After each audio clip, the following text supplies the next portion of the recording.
Nakakaya moments 2. Kaya nagka part 2 dahil meron na naman ako nakakayang moments.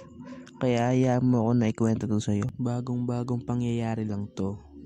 Bumibili ako ng lomi. Tapos umorder na ako. Di nagantay ako doon. Tapos nung bibigay na yung lomi, akala ko sa akin. Ang in-order ko kasi regular. Tapos yung sa kasabayan ko ay medium.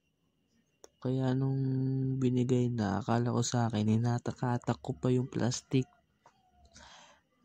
Hinatak-hatak ko pa tapos di pala sa akin, tol. Nakakaya. Pabili nga pong lomi. Dine in o take out? Dine out po. Natitrip ka ba, bata? Hindi po. Ano ngang order mo? Take in na lang po. Kupal ka ba, boss? A few moments later. Ito na po. Ay, ito na po ba yung order ko?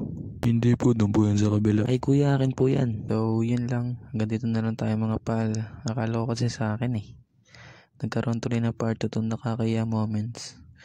At salamat sa panonood nyo. Kung umabot mo kayo dito, mag-comment ka na lang dyan kung gusto mo magpa-shoutout. Yun lang. Bye-bye.